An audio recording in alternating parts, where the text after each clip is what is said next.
Good morning.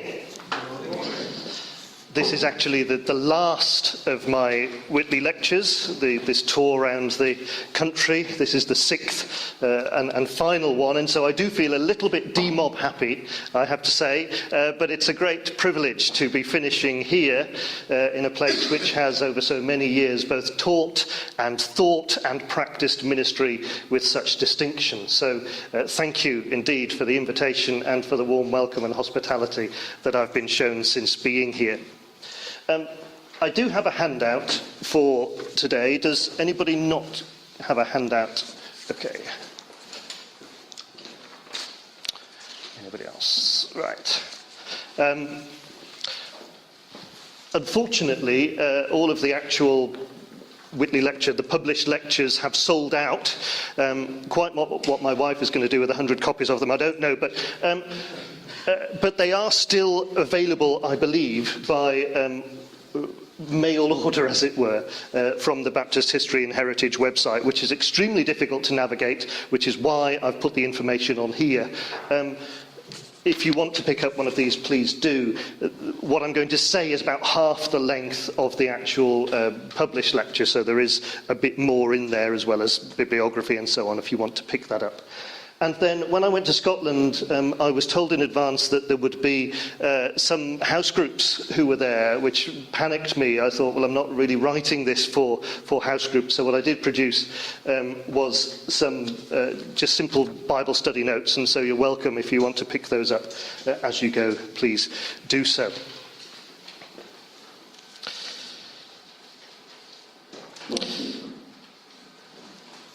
But the question that I want to ask this morning is, what is biblical ministry? And for some, there may be no need to ask this question. The answer may seem obvious, and the practice alone is what is difficult. But for the rest of us, I think the answer is far from certain, because the term ministry is used for a wide range of activities today, and I well recall the confusion of my barber when I told him that I was going into the ministry, and he assumed I was joining the armed forces as part of the Ministry of Defence. But even within Christian circles, there is widely varying usage. It can refer to the order or the group of the clergy, as the phrase going into the ministry suggests, or else to a specific Christian activity undertaken by some, as in the question, what is your ministry? Or it can refer to the activity of preaching, or indeed to a particular form of encounter with the Holy Spirit, as people suggest, well, let's have a time of ministry. Or else it can refer to the organisation through which a well-known Christian undertakes their chosen activity, as when an evangelist, say, refers to their ministry. And although this variety of usage doesn't really cause communication problems, we know what we mean, it doesn't necessarily help us to know what ministry in the Bible refers to. And for those who are called to ordained ministry, the problem can be particularly acute. For them, not only is ministry something that they do, but also the person who they are. And when there's confusion about both activity and identity, the results can be crippling. And this is especially challenging when it seems that everyone else in the church has a very clear idea about what the minister should both do and be, as this slide, I thought, suggested quite well. I'm sorry that I'm standing in the front here. Maybe I'll just move slightly to the side.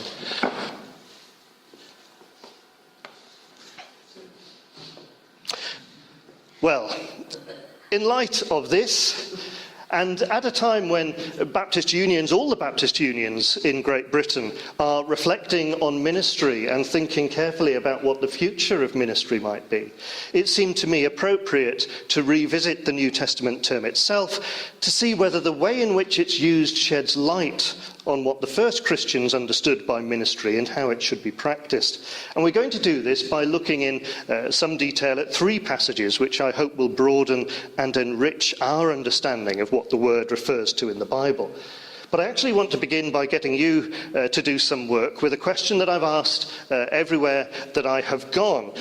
What words or phrases do you associate with the term ministry. Perhaps chat with a neighbour for a moment, and then I want to get some of your ideas up on the flip chart here. But just take a moment or two to think about this. What words or phrases do you associate with the term ministry?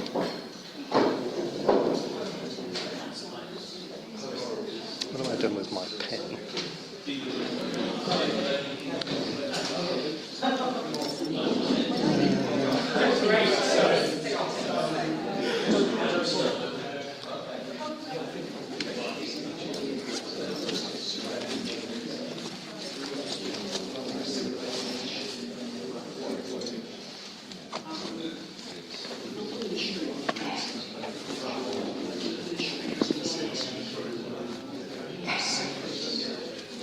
I don't know.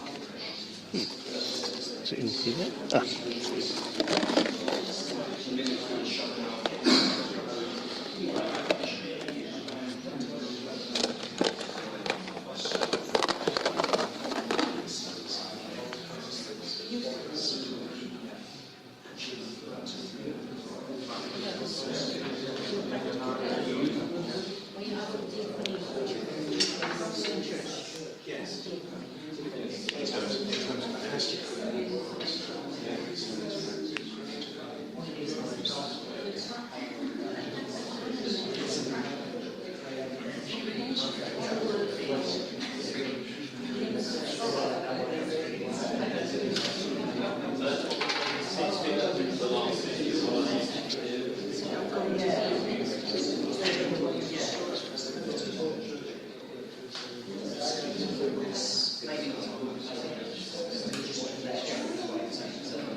Well, I'm sorry to interrupt your conversations. The general hubbub is very encouraging, unless you're talking about something completely different.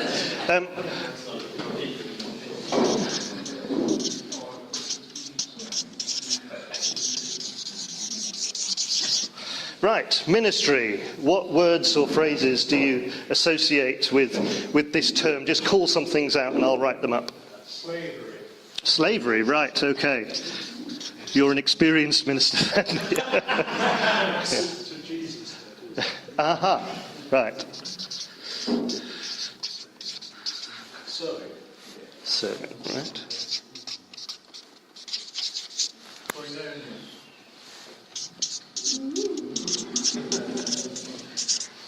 Responsibility.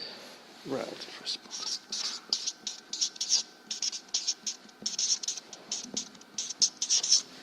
Representative. aha, representative.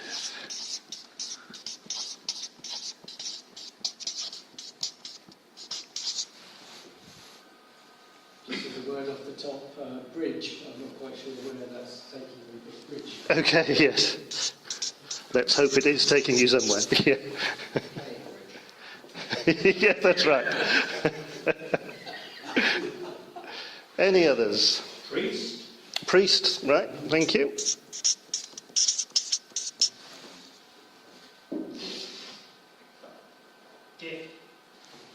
Gift. Excellent. Yeah. Sorry? Agape. Yeah. Supporting others. Thank you. Supporting others. Yeah, interesting. Okay. This is the only place, by the way, where anybody suggested any Greek words, so that's very encouraging, and you should feel positive about your level of learnedness. Yes, any others that people are burning to get up here? Teams. Teams?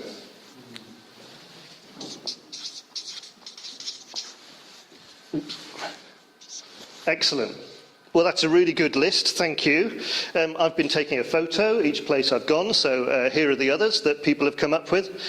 We have Cardiff, Oxford, Glasgow, where was that? Manchester, and Baptist Ministers' Fellowship. The surprising thing is the actual lack of commonality between all of these, and it would be intriguing to search a little bit more amidst these to see what it might say about the different places. Whereas, in Cardiff, somebody said dog's body, which might link with slavery, I don't know. Intriguingly, the only word I think that we have in common between all of them is the word service or serving, which is interesting because this is the very word that I want to pick up on in the rest of this discussion, because this is the word that has been challenged in recent research about whether this is an appropriate word to use for ministry at all, at least in a biblical sense. Because I want us to turn to the Bible, and what we see if we look at the words that are translated as ministry in a typical modern version, we find that by far the most common word to be translated ministry is diakonia, and we also have diakoneo. So diakon words is the word group that is most commonly translated as ministry. And diakonia is a term that doesn't appear hardly at all in the Old Testament, but appears 89 times in the New, with a fairly even spread throughout the different books. Therefore, I suggest we can say that these words were common currency in the geographically and socially disparate Christian groups which produced the New Testament. Thus, I think we can be confident that whatever diakonia and its related words meant to the first Christians, the term was sufficiently important that all hearers of their writings could be expected to know something about it. How then does diakonia come to be associated with our word ministry?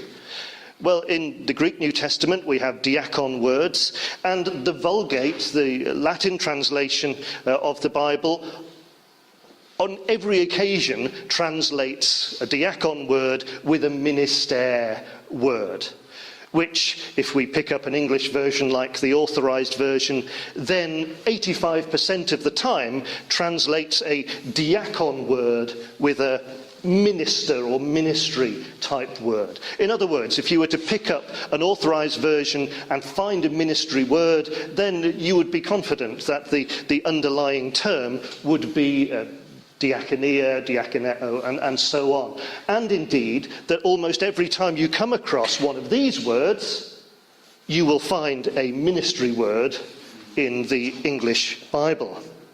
That's the Authorized Version, though. Modern versions are not so strict in the way they translate. So here, for example, in the New Revised Standard Version, you can see that whilst roughly 50% of the time they do translate diakon words with, or diakonia with, ministry, a lot of the time they use a wide range of other translation terms. This would be equally true of the ESV, for instance. And what this means is that many links between passages are lost on the reader of the modern English Bible. And more importantly, their potential relevance to an understanding of ministry may be obscured. Which raises the question then of what diakonia actually means. And this has resulted in significant debate in recent years. And this is where the word servant or service comes back in. Because the term servant leadership has been almost a given for the attitude and approach that should be demonstrated by those in ministry. So in the previous series of Baptist Basics booklets, for example, in the issue on leadership, Malcolm Goodspeed says, Jesus' authority lay in servanthood, shown in the way of life he led, the truth he spoke, and in his dedication to serving God and people. So he set the pattern and determined how his church must think about leadership today. which sounds remarkably like the ideas expressed in Wilhelm Brandt's influential work in the early part of the 20th century, in which he considered the gospel passages featuring these diakon terms. And his conclusion was that service is the expression of messiahship. The Christ serves, he said. And service and serving were subsequently taken as the basis for diakon words in, for example, the Theological Dictionary of the New Testament, that very influential dictionary. And in the article in the TDNT, Bayer describes the low regard in which such menial acts like table service were held in the Greek world, since they were often carried out by slaves. And as a consequence of this kind of thinking, Christian discipleship thus became typified by service. And ministry is therefore expressed through helpful and humble, lowly acts of loving service to a neighbour, which in turn becomes characteristic of the office of deacon. And of course, we who are in the church will be familiar with these kind of ideas. But they've been challenged in recent years, primarily due to the efforts of one man, the Australian John N. Collins. His key book was published in 1990, Diaconia, Reinterpreting the Ancient Sources, and it forms the foundation for his subsequent publications. Are All Christians Ministers? Deacons and the Church, and literally in the last couple of months, Diaconia Studies, Critical Issues in Ministry. And throughout these, and well over 100 other articles, Collins criticises the traditional view of diaconia as service, suggesting that the idea of serving is vague and inadequate. And he's gone so far as to call traditional interpretations mass misreadings of the scriptures which have no place in a church. Collins reaches these conclusions on the basis of a thorough consideration of the usage of diaconia in both biblical and non-biblical sources. For example, the earliest occurrence appears in Herodotus, who describes Etearchus, a Cretan ruler, who entertained a merchant and, I quote, made him swear that he would undertake, this is the diakon word, for Etearchus whatever he required. In fact, the particular undertaking was to dispose of a girl by throwing her into the sea. Thus, the first example of the word which will come to be translated ministry refers to a contract killing, which thankfully doesn't take place. However, as Collins works through the occurrences, he identifies a number of semantic fields in which diakon words seem to occur, and these include running errands, and carrying messages, acting as an agent on behalf of another, mediation and diplomacy, as well as the more familiar service or waiting at tables. Oops, went a bit far there, sorry. Although actually the instances of waiting at tables are very, very few in the literature. And thus Collins shows that diaconia doesn't necessarily imply table service or lowly status at all. Rather, it is a term which refers to, as he puts it, activity of an in-between kind. And he suggests alternative terms for those who carry out such activity: emissary, spokesperson, envoy, or ambassador, all of which convey a very different sense of status than the traditional interpretation. And I wonder how our attitude toward ministry would change if we were thinking in terms of these sorts of words. Perhaps the most helpful term suggested by Collins is the go-between, whose particular task is dependent on the role which has been assigned by another, thus emphasising that diaconia refers primarily to an activity without regard to status, and in particular to the fulfilment of an activity on behalf of another. Well, Collins' work has been highly influential and has brought about considerable debate in a number of traditional denominations. Roman Catholics, Anglicans, Lutherans, Methodists, all have had conferences, written reports about Collins' work. I found almost nothing amongst Baptists, however. And in a sense, my reason for putting together this lecture is simply in the hope that it might provoke some discussion of his work amongst Baptists, because I would like to think that we are no less concerned with what ministry might mean in the Bible than our fellows in the other denominations. But the assumption for the rest of this lecture is going to be that Colin's reading of the non-biblical material is accurate. But really I want to consider to what extent Paula Gooder's summary of Colin's ideas really reflects a New Testament understanding of the word ministry. She says service or ministry is more about carrying out orders than it is about looking after others. It's more about carrying out orders than it is about looking after others. Well, I want to turn to how diakon terms are used in 3 New Testament texts, chosen primarily because they contain a concentration of diakon terms. They're by different writers, they represent different genres, they describe different situations, and thus, although I can't claim to be representing all New Testament occurrences, I am attempting at least to cover as broad a range of usage within the limits of this lecture as I can. And the first text is 2 Corinthians 8-9, and you might like to just cast your eye through this passage on the back of your handout just to familiarise yourself with this text.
Well, this first text is perhaps the least expected of the 3, because if you were to read the NIV or the ESV, for example, you wouldn't know that there is any link between this passage and diaconia.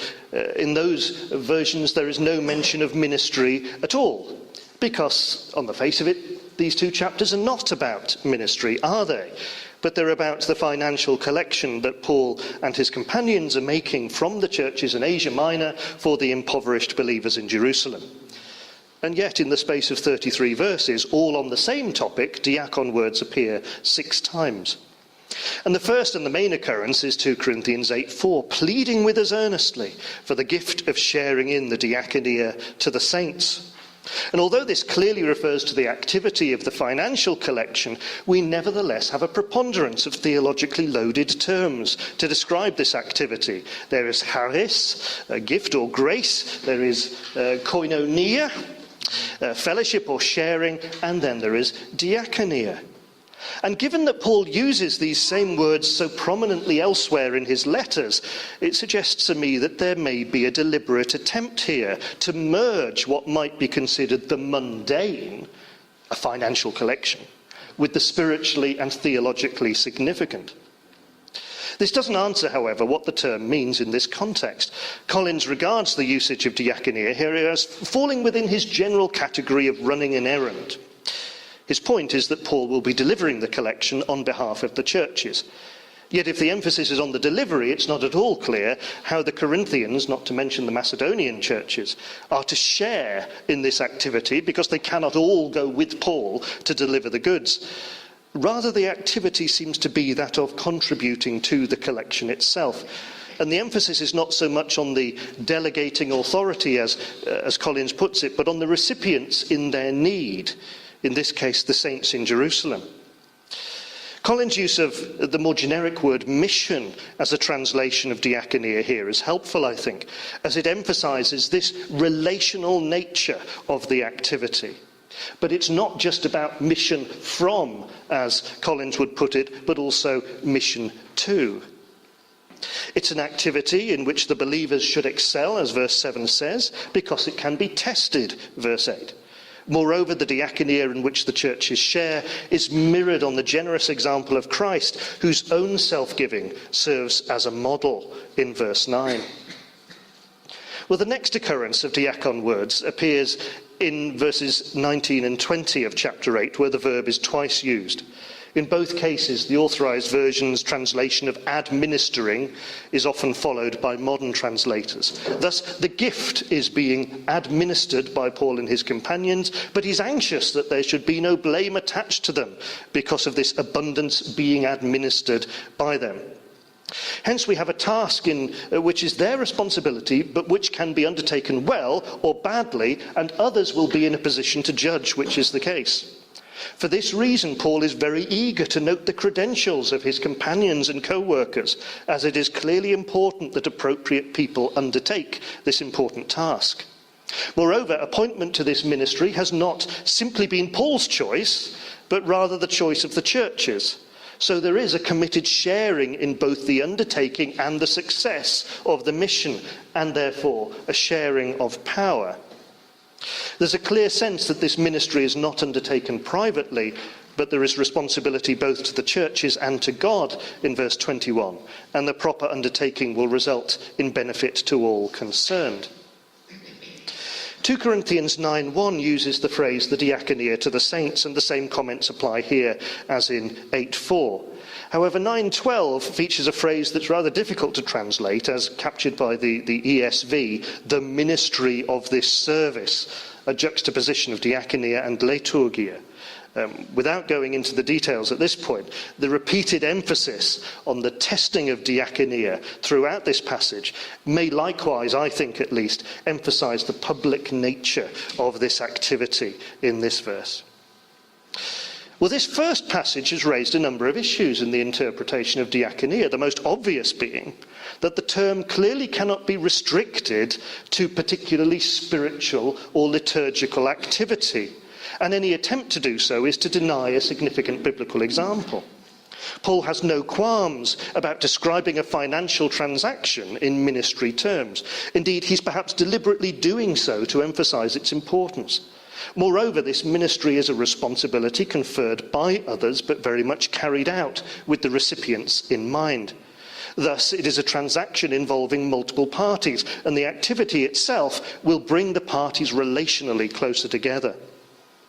These parties are in a position to judge whether the ministry is conducted well, since it is publicly visible, and a well-discharged ministry results in benefit to all, as well as glory and thanksgiving to God.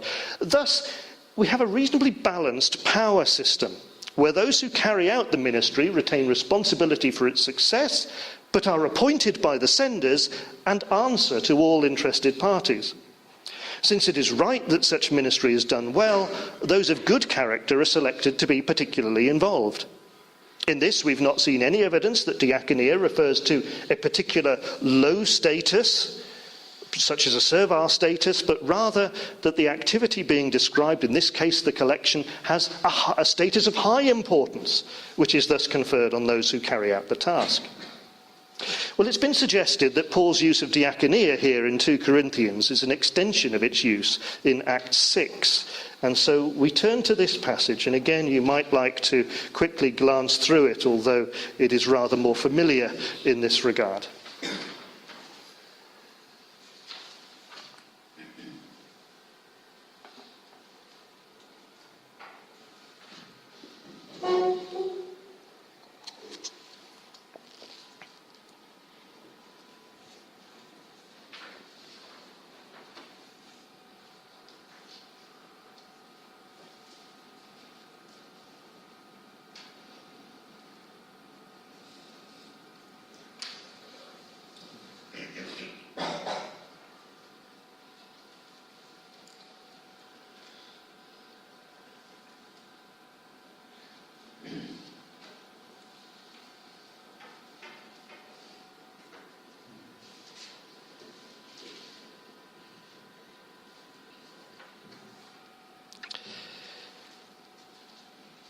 Well, the description of the appointing of the seven is a much more obvious passage than the previous one. But while it's no longer thought to represent a defining moment in the development of the diaconate, we must nevertheless guard against reading later ministry distinctions into this text. Diakon words appear in 3 places. 6:1 tells us that a group of widows are being neglected in the daily distribution of food, as the NRSV puts it. However, the word food is not present in the Greek, which simply has in the daily diakonia. We discover from the 2nd verse that it is in fact the 12 apostles who are doing this task badly. The apostles phrase their response like this: "It's not right for us to leave the word of God to diakoneo at tables." Whatever this ministry is, it involves doing it at tables. And this is why the most popular suggestion for the activity is the distribution of food. The tables are meal tables, probably including the breaking of bread. However, there is another possibility. Acts describes the apostles' role in distributing wealth to those in need in the community. Tables, in this instance, would refer to the banking table, such as those turned over by Jesus in the temple. Thus, Luke's summary statement of the first church in chapter 4, "There was no one needy among them," which undeniably refers to the meeting of financial needs, is echoed in our passage when the apostles hand over to the 7 the responsibility for the financial need of the widows, verse 3. Therefore, particularly when read in the light of Paul's use of diakonia in 2 Corinthians 8-9 that we've just looked at, it seems to me that it would be at least as reasonable to translate Acts 6:1 as the daily ministry of funds as it is to translate the daily ministry of food. However, this does raise an important question. Is there an intention in this passage to delineate 2 separate forms of ministry? One, the proclamation of the word, which is superior, and the other, a more mundane ministry, as Collins puts it, at the kitchen end of the spectrum, which is inferior. Certainly this becomes the norm in later Christianity, and it's not uncommon today. One commentator suggests that the humble service to widows prepared the 7 for more prominent roles as ministers of the word. Yet I would argue that there is no sense of promotion in this passage. Firstly, we take note that the apostles have been fulfilling this role of distribution of charity, albeit badly, as their own role until this point, seeing it as part of their ministry with no suggestion that they shouldn't have been doing this. Secondly, their determination not to neglect the word is not a veiled criticism of this other ministry, but rather of their own inability to fulfill it. Thirdly, of the members of the 7 who were appointed to this need, the only 2 whom we hear anything more about, Philip and Stephen, both fulfill a preaching ministry without any apparent commissioning to this further task. Thus it seems reasonable to assume their commissioning to minister incorporated both the distribution of charity and preaching. Fourthly, the very fact that the same word, diakonia, is used for both activities, preaching and serving, is a deliberate attempt to show the unity of these 2 tasks. Indeed, as Fitzmyer rightly says, to subordinate the menial forms of diakonia, such as feeding widows, to the more spiritual pursuits of teaching, preaching and prayer, is to turn the Lucan story on its head. So in this passage, we see diakonia, whether of word or works, being a task which, as in 2 Corinthians, could be described as a transaction, insofar as either food or money is passed to others, just as the word is also passed to others. This ministry role is for those who have a good reputation, just as was the case with the collection in 2 Corinthians. Moreover, as we saw there, ministry is exercised in this passage within a fairly balanced power system. In the first place, the apostles have responsibility for, in my view, the money. However, they don't do a very good job of its distribution, so a complaint arises on behalf of those who have the least power and the greatest need in this situation, the widows. And that complaint is heard by the 12 who have the greatest power.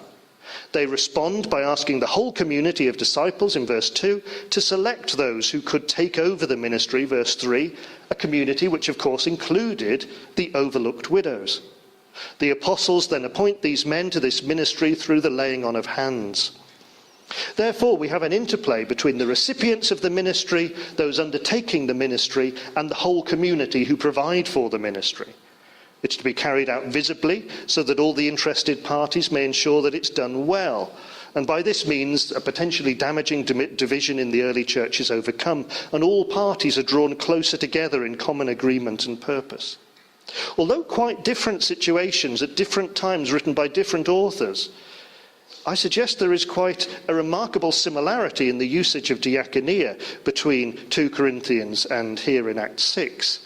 And so let us turn finally to the Gospels to see how a further use of diaconia, shaped by the example of Jesus, can broaden and deepen this picture. And again, you may like to just have a quick glance through these words, which end with Jesus' classic statement on the matter.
Well, it's as a conclusion to the so-called discipleship discourse that Jesus offers a typically enigmatic saying.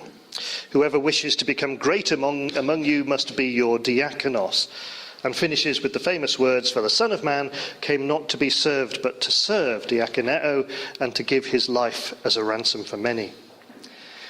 We again find the significance of these diakon words in the context of the whole passage, which begins with a prediction of Jesus' suffering at the hands of the Gentiles in verse 33, and then describes the request of James and John.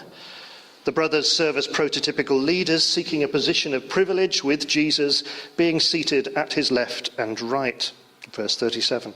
That they have failed to understand what they're really asking is evident from Jesus' response, and the irony shouldn't be lost on the reader that those who eventually take the places on Jesus' left and right are the 2 crucified thieves.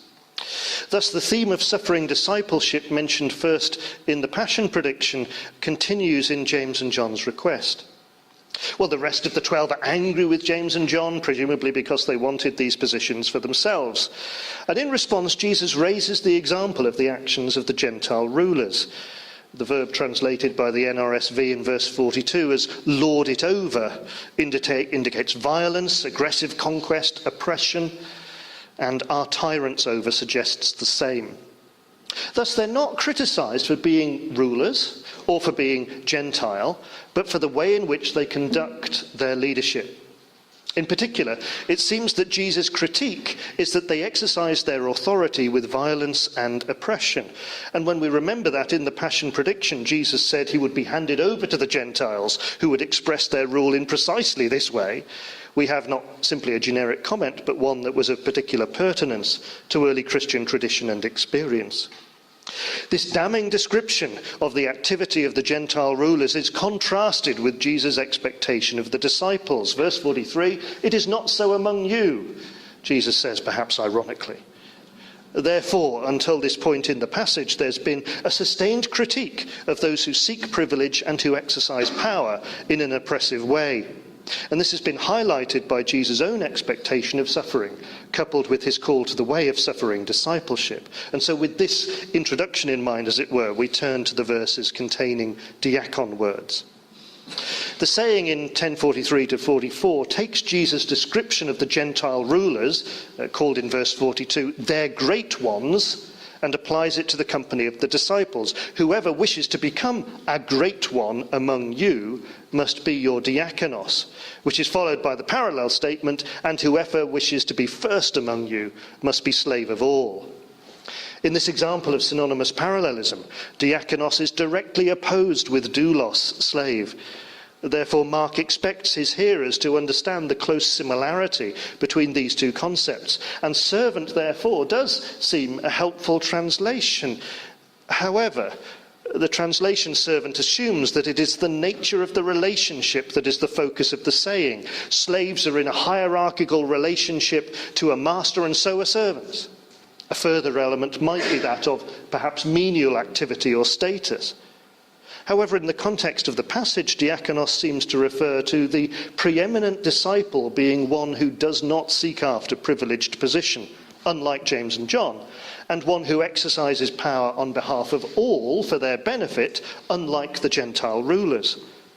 Moreover, as one of the universal experiences of slaves was that they would suffer, particularly physically, then the model disciple diakonos is one who is willing to suffer. And while this suffering is part and parcel of discipleship, as for the slave, the fact that the disciple is enslaved to all gives an indication that this is purposeful suffering, a point which is more clearly expressed in the final verse 45. For here we find the climax of the passage returning to the example of Jesus himself. This verse links to the previous one, both through diakon language as well as through the slave metaphor, since the ransom for many is most likely the price paid to free a person from slavery. In which case, to give his life is an explanation of the nature of Jesus' service. However, I disagree with Collins that the emphasis of this verse, of this service, is so clearly on God as the one who is being served. Rather, I think the verse describes Jesus' self-giving act for others, which in the context of this passage in Gospel we know to result in his suffering death. It is certainly an act carried out on behalf of God, but directed towards those who will benefit, thereby establishing relationship. Therefore, in this verse, we see the same emphases we've already encountered. Diakonia is an activity undertaken for the benefit of others, which has some kind of transactional nature, just as Jesus' ministry here somehow buys freedom for many. Moreover, in the context of the passage as a whole, we've seen an emphasis on the appropriate seeking of privilege and the handling of power. Privilege is not sought but given.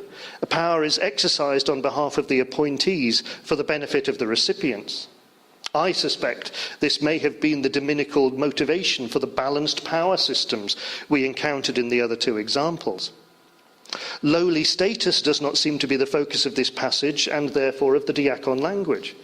And this can be seen in the example of Jesus, with the expectation that his preeminent example will be followed by his disciples after him. And so we therefore now turn to draw these three passages together and consider what they might teach us about biblical ministry.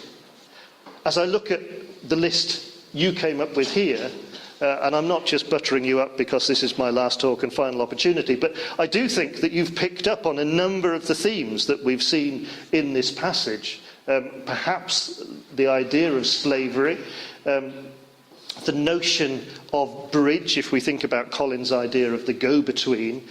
Certainly Paul links it in with koinonia, and supporting others, I like in particular because it's that emphasis on who are the recipients of ministry. But I want to come up with another set of words, because it seems to me that having looked at these three passages, each significantly featuring diakon words, we reach what to me at least when I did this was rather a surprising conclusion. That in spite of the fact that the texts are drawn from different genres, were written by different authors at different times, different locations, to different audiences, each describing different situations, there is nevertheless significant overlap in the way that ministry features in each one. And this overlap, I suggest, handily has 10 elements, all of which are present in at least 2 of the passages. And the first word I would like to use would be the word recipients.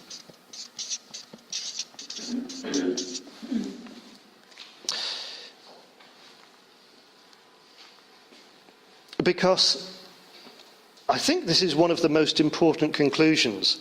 For whereas the traditional translation of diaconia as service focuses on the activity itself, what do you do? And Collins has pointed out the importance of the initiator and authorizer of the activity.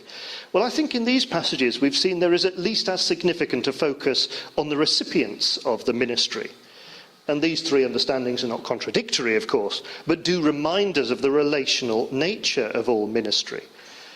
Thus, there is no such thing as self-serving ministry. It is all undertaken for others, as we've seen with the Jerusalem church in receipt of the collection, the Greek-speaking widows in receipt of charity, and the many who benefit from Christ's act of self-giving. And then the word needed. And what I mean by that is that such ministry does not merely turn to focus on the recipient, but makes a conscious attempt to meet their need. This is seen most clearly in the meeting of physical needs, as in the financial collection in the Jerusalem church, and the provision of money or food for the widows. However, the proclamation of the gospel and the self-giving of Christ also aim to meet the recipient's needs, and the latter do not seem to be distinguished from the former. And therefore, I would want to use the word, it's not the best word, but I couldn't think of a better one, holistic. Far from separating out spiritual activities from non-spiritual, diakon words are deliberately used to tie them together, as we've seen in Acts, with both word and works being described in the same way.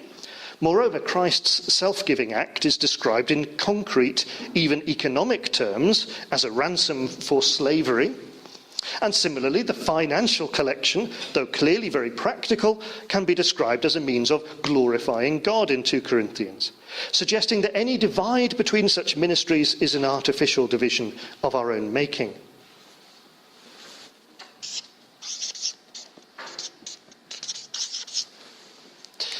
Giving. What characterizes each example of ministry we have seen is a sense of transaction, perhaps transfer, where goods of some kind pass from a sender to the recipient for their benefit. It's easy to see how this is the case for concrete goods like money or food, and the proclamation of words can be similarly characterized. Christ's self-giving likewise is described in terms of a transaction, with the ransom being paid for the recipients who receive freedom. However, I think the act of self-giving also implies perhaps a movement towards those who are in need. Then, commissioned. A surprising feature of those who undertake ministry in these example passages is that not one is self-appointed. Paul is at pains to point out that those who travel with him have been appointed by the churches to carry the collection, and he himself is acting on behalf of others. The 7 are chosen by the whole gathering of disciples, and the apostles themselves were chosen by Jesus. The model for discipleship offered by Jesus is described as a slavery to all, implying that all are in some sense responsible for the ministry. And Jesus' own ministry is undertaken under the authority of God, as his inability to assign the positions of preeminence at his side indicates. Thus, it's not unreasonable to suggest that a self-appointed ministry does not correspond with this usage of the word diakonia. Then character. It's rather less surprising that those who are chosen to undertake ministry are not just anyone, but those who have a particularly suitable character and ability. This can be seen particularly in the Acts 6 passage, where the 7 are known to have a good reputation and to be full of the Spirit and wisdom. However, there is just as much concern in 2 Corinthians 8 to demonstrate the good credentials of those who will be administering the collection. The Gospel passage demonstrates the significance of character by deliberately comparing the attitudes of James and John, the activities of the Gentile rulers, and the example of Christ. And while we would perhaps naturally agree that those most suited to an activity should undertake it, we should be careful to note that general Christian character seems to be prioritized over particular ability. It's also noteworthy that poor service in one area does not disqualify from ministry in another, as the apostles' failure to adequately administer the charity for the widows only spurs them on to continue with their ministry of the word. Then again, not the best phrase, but does express what I'm trying to say. We've seen that simply attaching the word ministry or minister to a person does not confer an automatic status, whether that be a high status, such as a leader might have, or a low status, such as that typical of a servant. Rather, it is the activity undertaken that determines the person's status. Those carrying the church's money to Jerusalem was a sufficiently important task that they would have been regarded as high status, I suspect.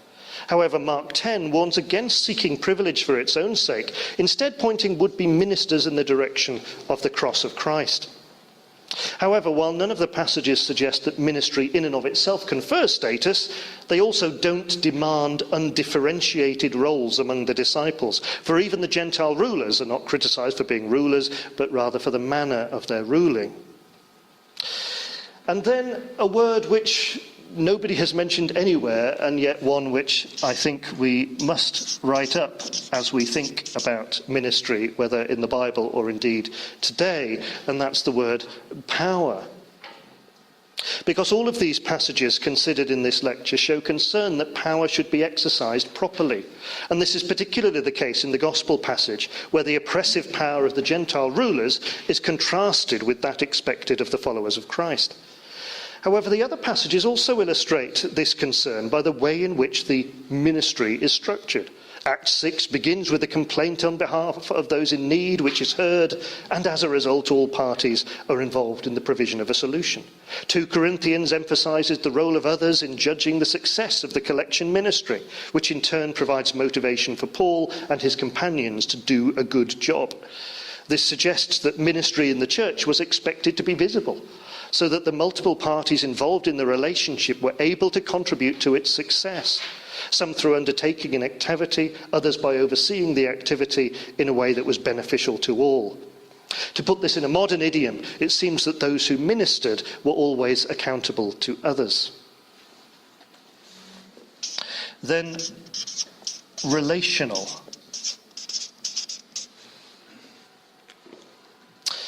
We've observed in our first two examples that the activities undertaken draw people together. And this seems to be a deliberate purpose of these ministries. In our first example text, the Jerusalem collection will serve to strengthen the relationships between the Jewish church and Paul's Gentile churches.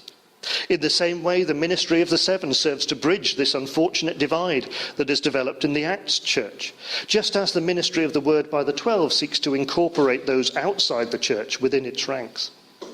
The passage in the Gospel is less clear, but Jesus gives his teaching in response to division within the group of disciples and consequently calls for an undifferentiated ministry to all. Moreover, his own self-giving act aims, metaphorically and theologically, at freeing the many that they might be restored in true relationship with God. And finally, Christ-like.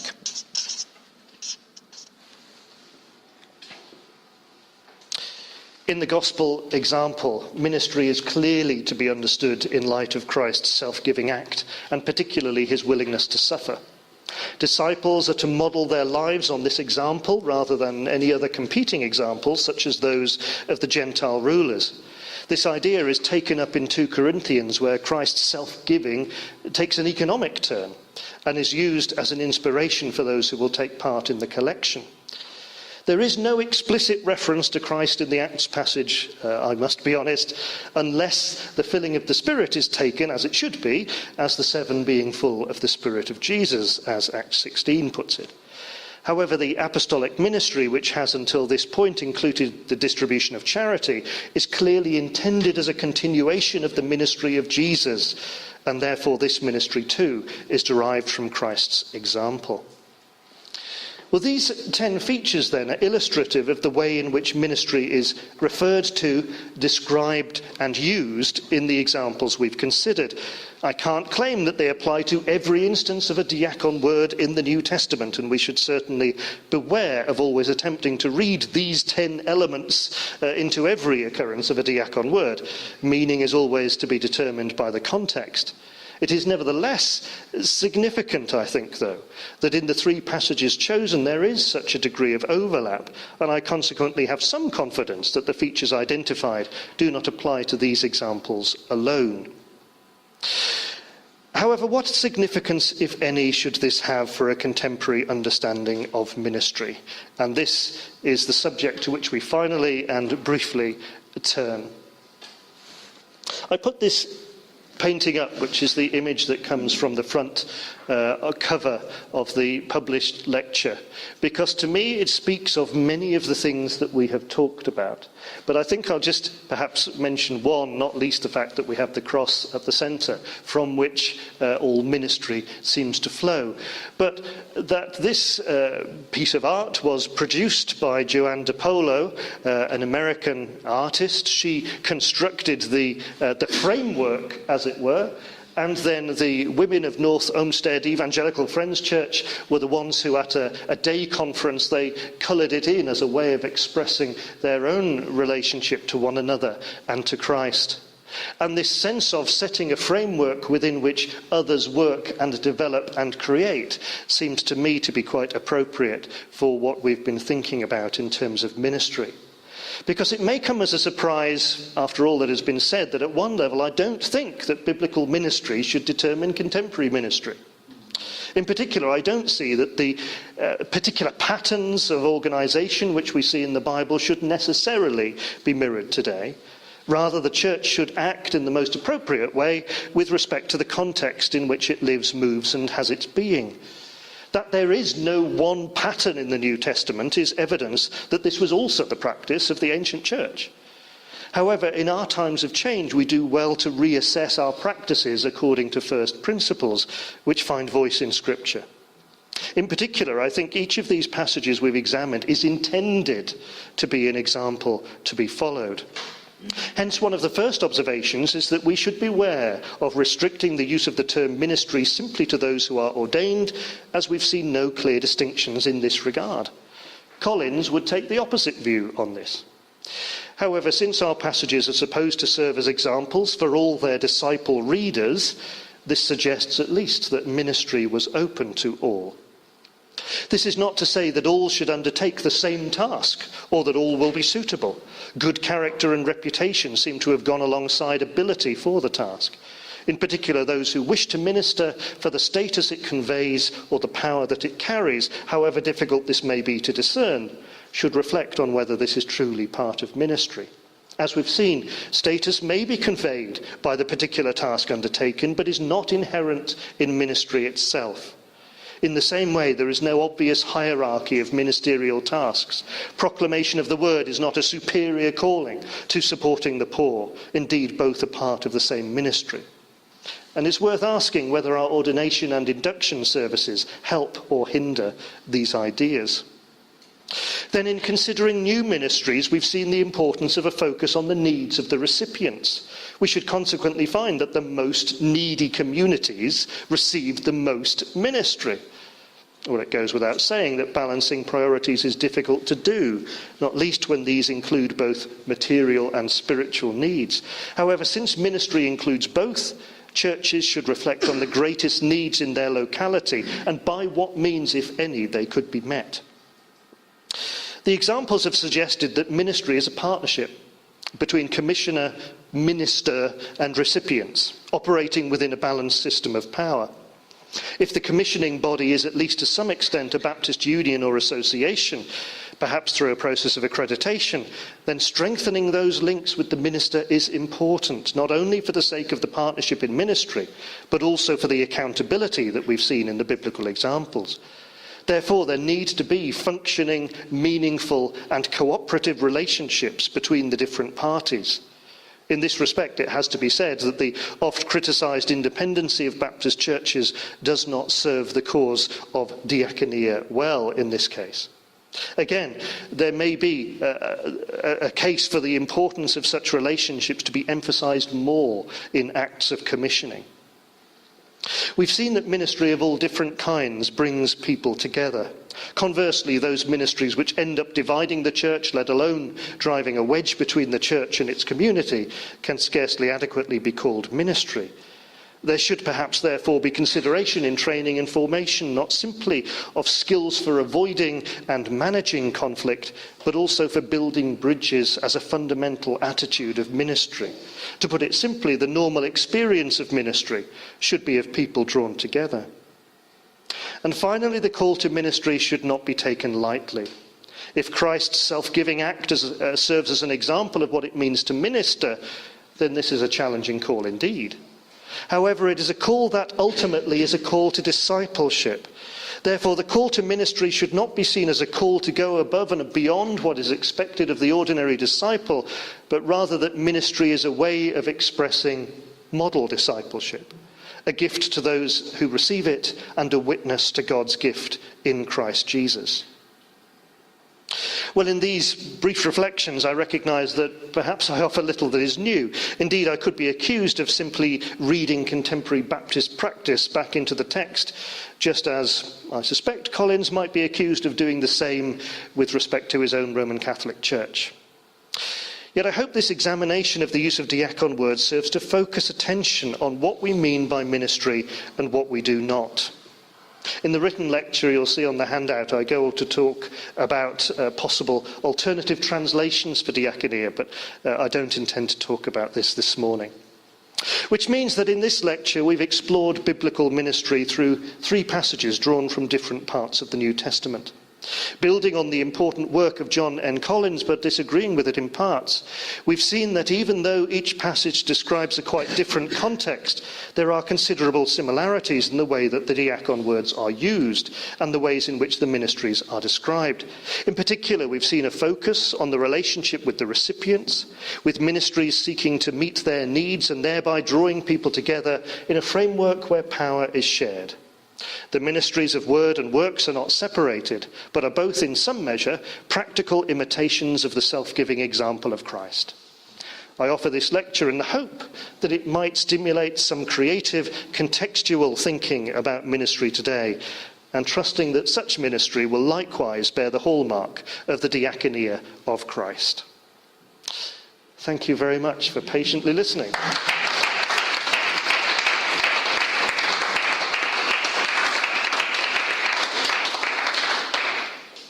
As someone whose field of study is in a different field, this has been very stimulating. And That's very kind. Thank you. Thank you very much. And one of the proverbial questions in a Baptist context about the nature of ministry is, do we see it as functional? Do we see it as ontological? Is it practical? Is it sacramental? One of the observations being the more you go back to the New Testament, the more you incline to a more functional view. Yeah, there are those kind of strands there, and I wonder in the conversations that we will benefit from that you have already had on this lecture, I just wonder whether there are any kind of insights in terms of that dimension of the implications of your talk have emerged over recent months.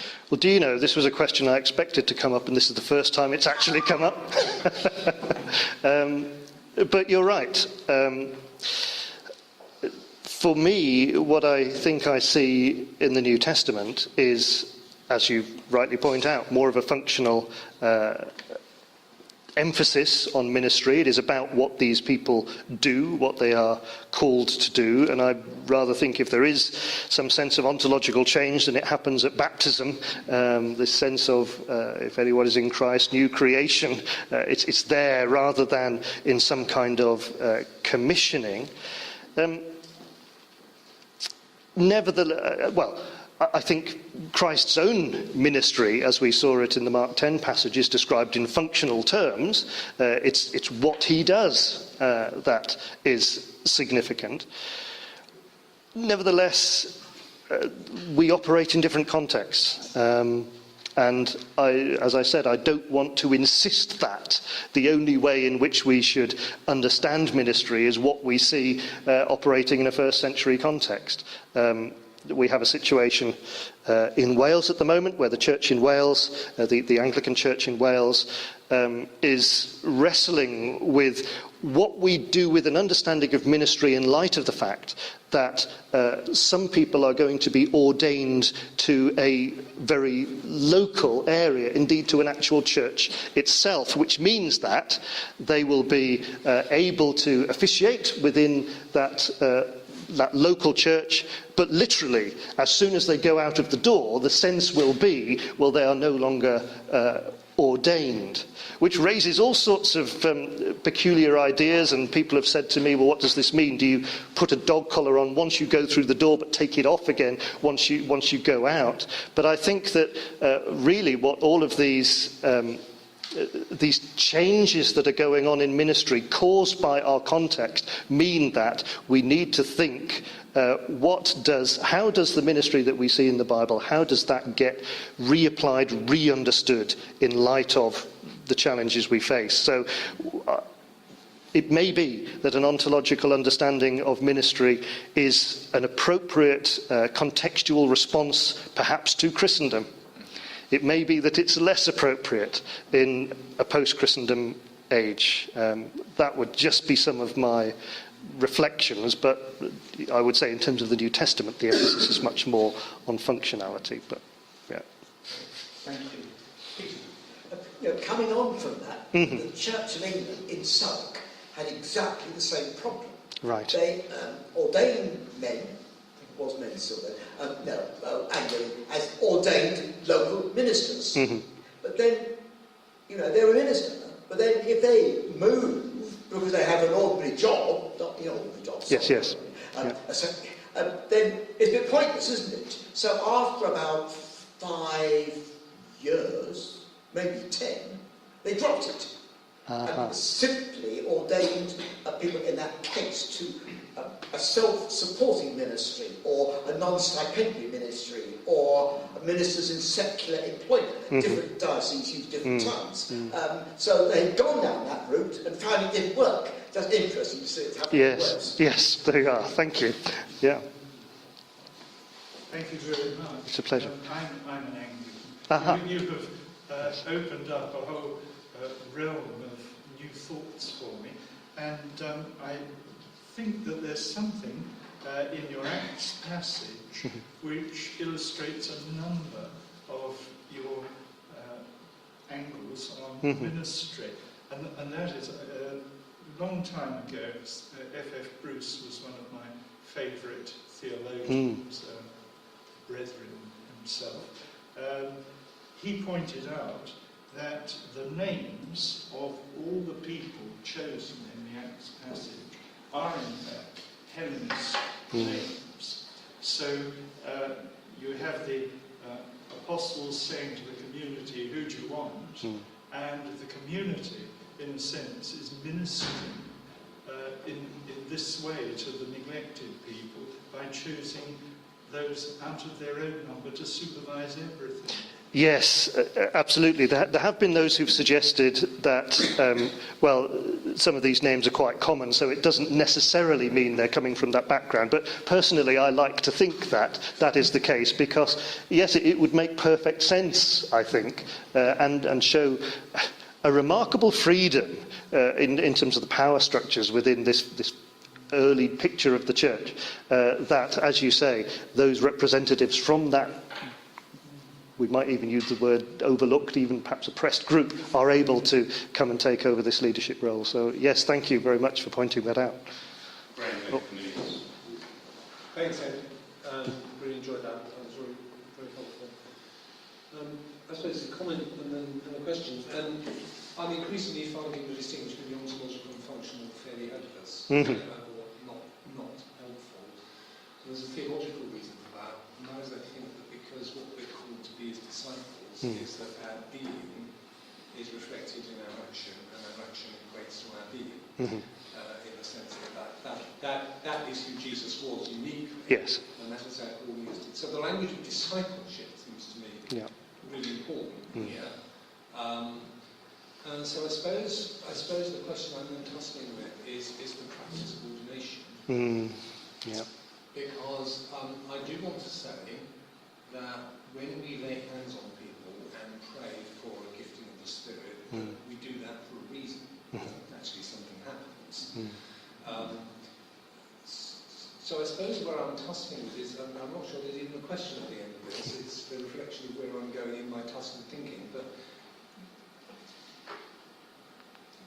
what is distinctive about the practice of ordination to a ministry of word and sacrament, as opposed to, say, ordaining somebody who cleans the church? Yes. I've tended to avoid this question.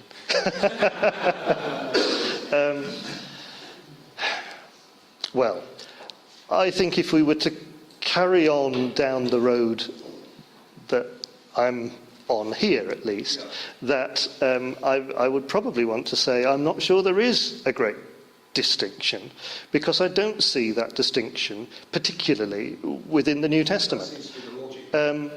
It's not that they didn't lay hands on people, they clearly did.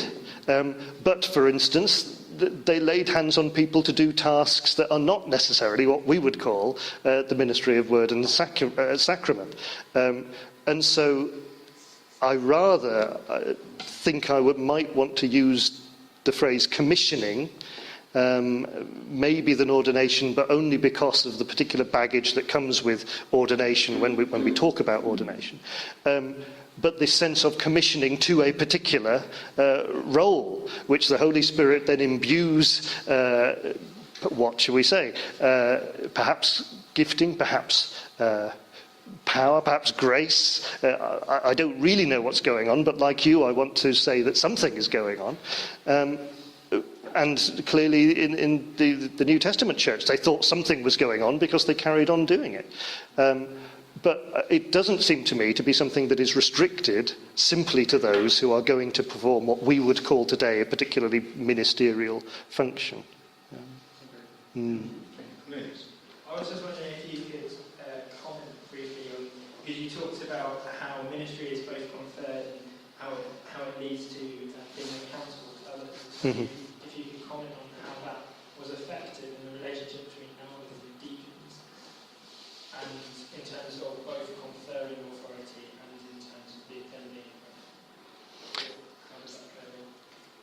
Yeah, I mean, the trouble with the elders and deacons thing is we don't know a great deal about how it actually worked, and so especially when we look at the pastoral epistles, we get this list of qualifications, but the assumption is that the readers will know who elders were, who overseers were, and who deacons were, and there's no need to therefore to actually describe it. In terms of the later development of the church into the 2nd century, we see the monepiscopos, the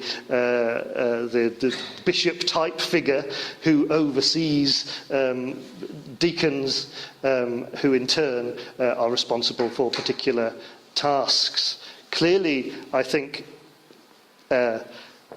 these titles, as they emerge, do refer to a leadership responsibility within the church, but it's not exactly clear, well, it's not at all clear, how these groups related to one another, or indeed quite what their responsibility was, particularly when we have house churches.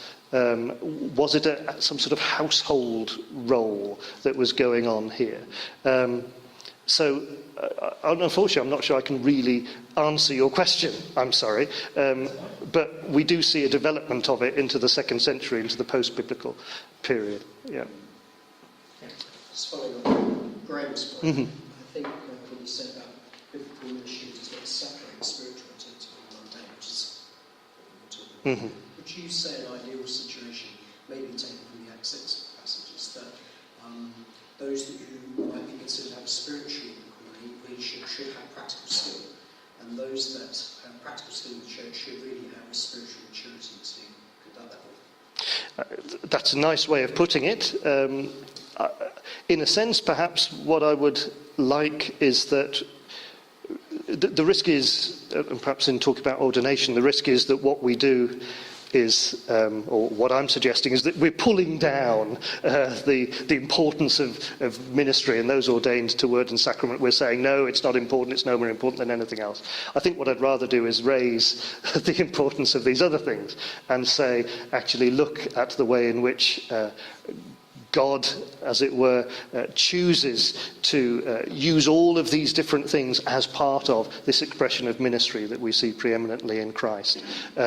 But yes, there is an assumption, I think, in the examples we've seen, that those who are called to this kind of diaconia will be those who are, we might use the word spiritually mature, people of good character, good Christian character. Yeah. Thank you, Ray. My name's Pete Stevenson, and I am with the URC Baptist. One comment and two questions, please. Is it possible that we haven't seen this debate going on in the United Reformed Church and the Baptist Church because we have such an understanding of the priesthood of all believers and therefore don't have a hierarchy? And then my two questions are, without both a giver and a receiver, can ministry take place? And can we minister to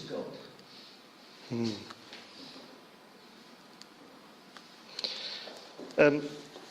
To answer the first question, I don't really know, but my suspicion is that within Anglicanism, Roman Catholics and, well, Methodists, because there is a particular role for the deacon within those denominations, as you say, therefore Colin's work has been taken up a lot and has been discussed and debated a lot.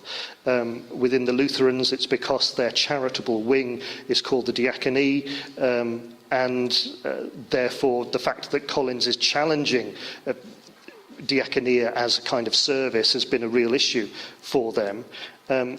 It does just concern me, though, I think, that here's some serious thinking on ministry which we haven't talked about. You may well be right that that's the reason for it, but I don't think it should excuse it.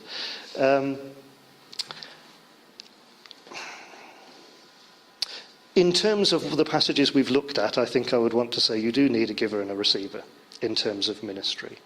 I think ministry is a relational term, therefore it must be to others. Can we minister to God?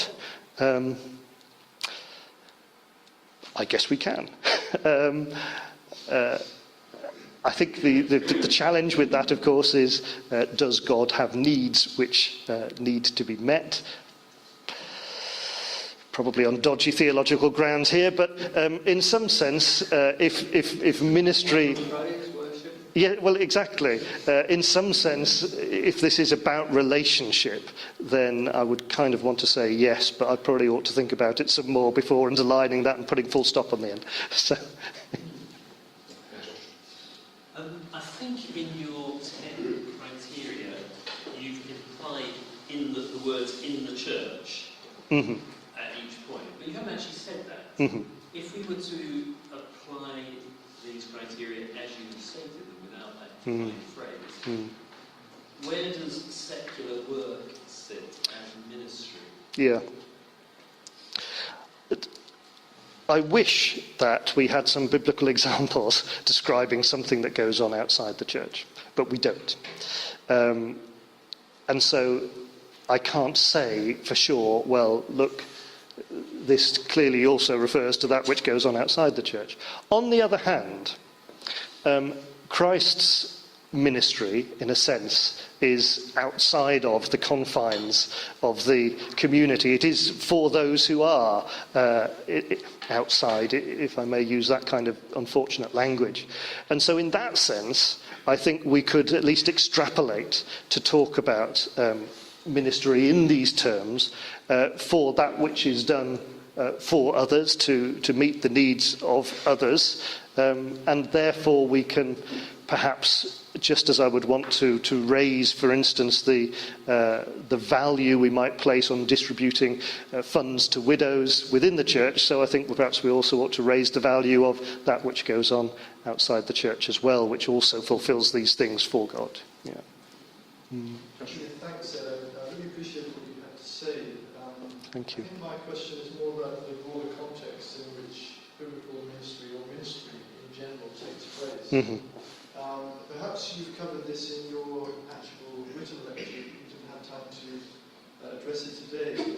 But I think that when we think about ministry, we might be tempted as Christians, as people who are members of churches, to think about, or to restrict ourselves to activities that religious people do or that Christians do in churches, or in ministries somehow necessarily connected with churches. Mm-hmm. What I'm interested in is the what you might call the public context of ministry. So we could talk about people who have a particular prophetic ministry, for example, to speak the truth to power. We would say that Martin Luther King, for instance, had a ministry, but it wasn't the kind of ministry that was associated with the church institution and the hierarchy and the deacons and elders and everything else. Have you considered this broader public application of ministry, or have you just focused on the activities of churches? I've, in a sense, been restricted, as it were, or restricted myself to the passages that we've looked at, and hence the focus is within at least a vaguely Christian context, I think. But you're quite right that it could well be considered in terms of that which for God is done in the world as a whole. One person at a previous lecture picked up on the phrase model discipleship, and she said, well, she wants to describe what she does in ministry as public discipleship, which I thought was a very interesting way of putting it, because certainly all of these, I've made the point, are public activities. They are things that are seen by others, and therefore the sense that we may be doing what we do in the world isn't therefore, I think, appropriate. Is that perhaps where the ministry blended with mission? Well, yeah, I mean, one of my suggestions that I didn't talk about is that actually we replace the word ministry by mission, because I think in some ways ministry carries with it a lot of unhelpful baggage from the past and from how we conceive of power and relationships, whereas I think mission is a much more freeing term. There are downsides as well, but I wonder whether that might be a possibility. If we start to think about ministry as mission, then that might break down some barriers. I remember Leslie Newby, who said that mission is nothing more than love in action. I was thinking about the definitions there. Mm-hmm. That might be a good candidate for the definition of ministry as well. That's when you think about missional ministry rather than mission and mission. Yes. Yeah, thank you. It's interesting, several years ago I did suggest that the Baptist Union talk about missional ministry. You see, ahead of your time as ever. So, and there's something refreshingly iconoclastic in terms of your questioning of servant ministry. And then you go on to say, but there is no status. And I just wonder whether there's something else to be teased out there, in the sense of if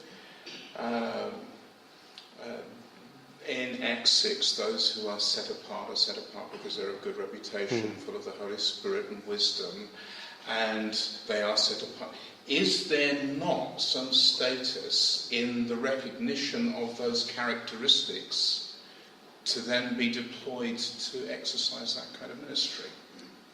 And does that therefore not sit with the iconoclasm with which you started, rather than the kind of tipping the cap to the servant ministry, that there's no real status in this? So you're suggesting that those who are appointed to particular ministries are, by nature of the fact that it can be recognised that they are people who are of stature of one sort or another, are therefore people who already have a status. Because these suddenly become characteristics of status within the community of faith. Yes, yes. That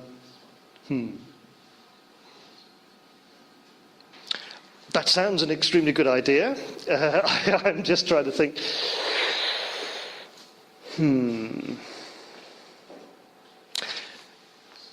One of the things I disagree with Collins about Collins wants to say that there is no distinction between the use of diaconia in the New Testament and the use of diaconia in non-biblical texts.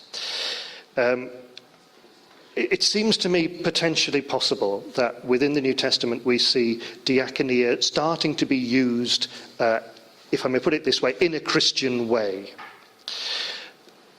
Because these groups are starting to form their own identity, they're starting to find ways to express their own ideas, and they're starting to, therefore, find language that will go along with what's important to them. In the same way, the status that you're describing is not a status that would have value in the world as a whole, but it's a status that comes to have value within the Christian communities. And so I think perhaps you're right that at this point we're starting to see, through Jesus' example and through such teaching as on ministry as there is, we're starting to see a revaluation of what is important, what confers status. And so I think you're making a good point, that actually those who end up in ministry because of this importance of good character and so on will be those who have some status within the community, which would to some extent undercut part of the thinking about leadership in the New Testament church, which has said those who are leaders are those who already have high status in the world.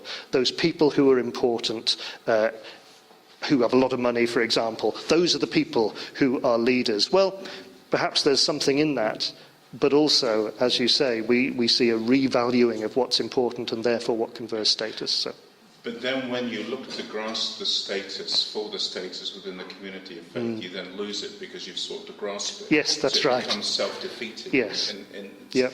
And yet to deny that there is status at times seems to me to be trying to pretend that things are other than they are, and we go through all kinds of mental hoops to say that there isn't when patently there is. Yes, well, if I've suggested that there isn't status, then I haven't communicated very well. That's not what I was trying to say, so much as the fact that simply the word diaconia or the word ministry in and of itself doesn't necessarily imply any particular status. But you're right that those who will come to take on a role of leadership clearly have high status in the community. That's the nature of leadership, and that seems to me what Jesus is talking about in the Mark 10 passage. It's not simply that everybody should have a lowly status, but rather those who will take on a position of leadership, like the Gentile rulers, are not those who are seeking after power and those who will... It's about how that's exercised. Yes, exactly, that's right. So. Ed, thank you so much for that. Thank you.